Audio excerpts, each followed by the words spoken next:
Listen, how's your new year coming out so far?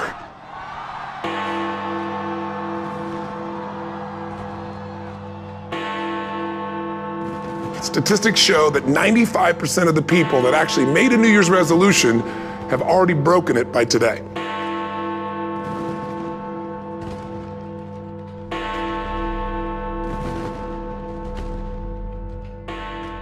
I mean, think about it.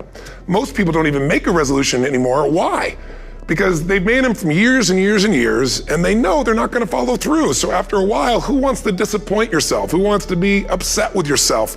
Why even bother to set a new standard for this year? You know it's going to be the same as last year.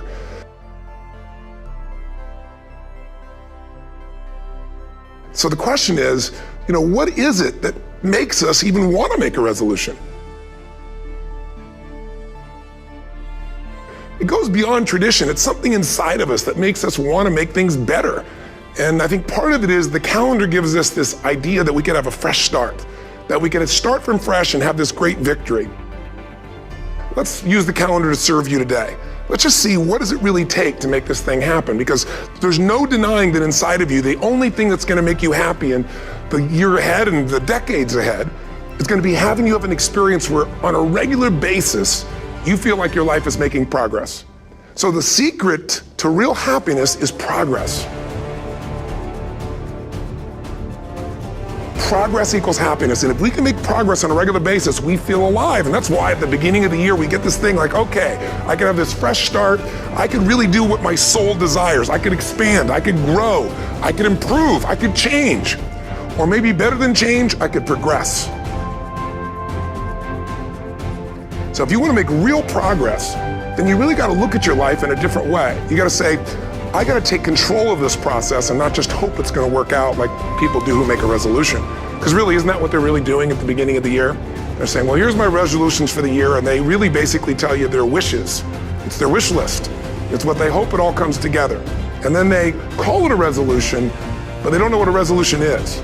When you resolve something, to have a resolution is to resolve it. When you've resolved, this is how it's going to be. That's when you cut off any possibility except the thing you've committed to.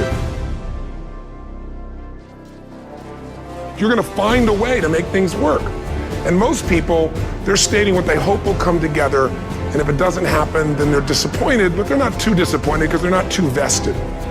What does it take to successfully create a lasting change in your life? To not only have a New Year's resolution you follow through on, but really have a lasting change. The first step for lasting change is very much like making a New Year's resolution. Fundamentally, it's the same. The first step is you got to have a vision for what it is you really, truly want.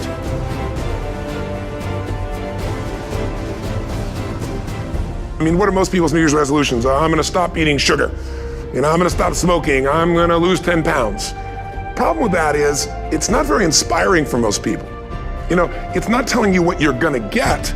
It's only what you're not going to do. And it's kind of hard to have you move forward with that. A vision is about what you're here to create. A vision that really works is one that excites you.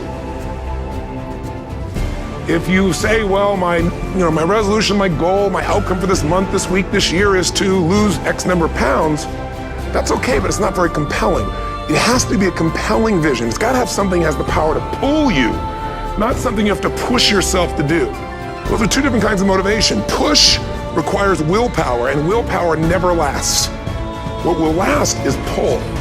Having something so exciting, so attractive, something you desire so much that you have a hard time going to sleep at night and you get so up early in the morning to rock it and take it to the next level. That's what you're looking to create. And that isn't easy to get.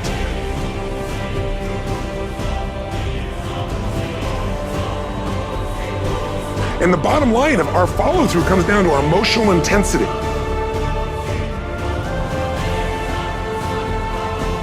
You got to have strong enough reasons that you're going to follow through when the going gets tough.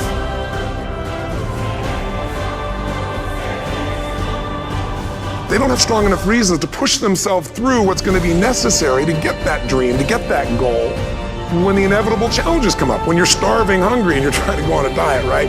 When you got no time and you're stressed out and you haven't worked out still, and that's what you're supposed to do. When the economy gets tight and what you thought you were going to do doesn't work, and so you give up on the goal instead of finding another way to get there. You don't let the fear take you over if you've got strong enough reasons. Reasons come first, answers come second. If you get a compelling vision and you got strong enough reasons that will push you through the tough times, you're gonna do things other people don't do. Instead of collapsing, even if you get off target, you won't go, oh, I blew it. You'll get right back on target, make the change, make things happen.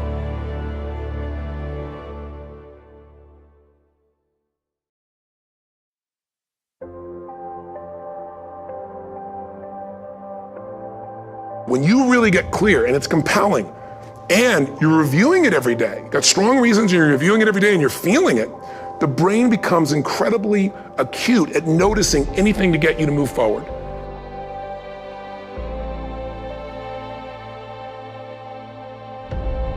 You know, what do people do with a New Year's resolution? They come up with something they kind of want. It's not a compelling vision. They don't really have strong enough reasons, and they never review it again until they notice that they broke what they said they really want to have make happen, because they didn't really resolve. If you resolve, you got the vision, it's compelling, you review it daily and you feel it, you envision it and you experience it. Simple as it sounds. Now, ultimately, what is this really about? Ultimately, if you're gonna have lasting change in anything, you're really talking about just raising your standards. Raise your standards. And what does that mean? Corny as it sounds. Raise your standards. Oh, thank you for the breakthrough thought, Tony. Lasting change is different than a goal. You don't always get your goals, but you always get your standards.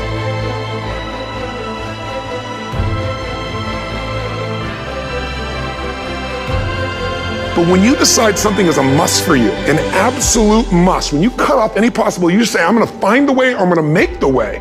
Human beings, when they resolve things, when they make a real resolution inside themselves, which is they raise the standard, they make it a must, they find the way.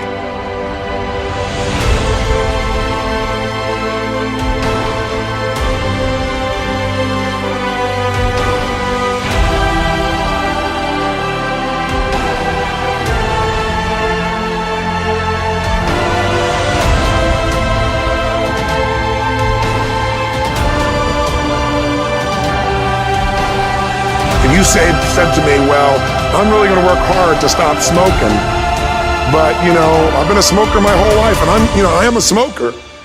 I know your days are numbered. You're gonna be back smoking cigarettes again, because we all act consistent with who we believe we are. I tell people the strongest force in the whole human personality is this need to stay consistent with how we define ourselves.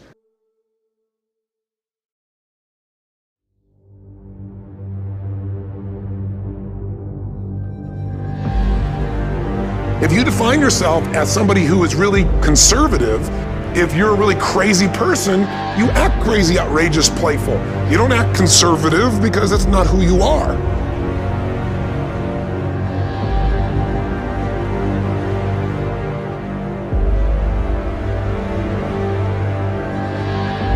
Very often people say, well, I can't do that. I'm not that kind of person. And I always say to people, really, when did you define yourself?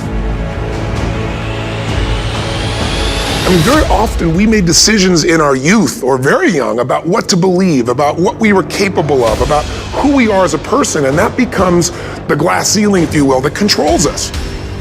Willpower doesn't last, but rituals can last a lifetime. I bet you have some rituals in your life right now you've been doing for years, even though some of them don't serve you. Once you lock in on that identity, your brain finds a way to keep you there. I'm just saying, wake yourself up. You want a new year and a new life. You don't need to start on January 1st. Start today. Start with this little video.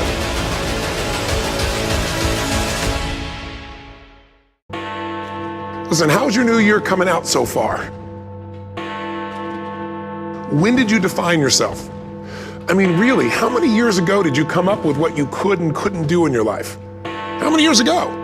Most people, if they really look at how they're living their life today, it's based on a set of standards, a set of beliefs that they made choices about 10, 20, 30 or more years ago.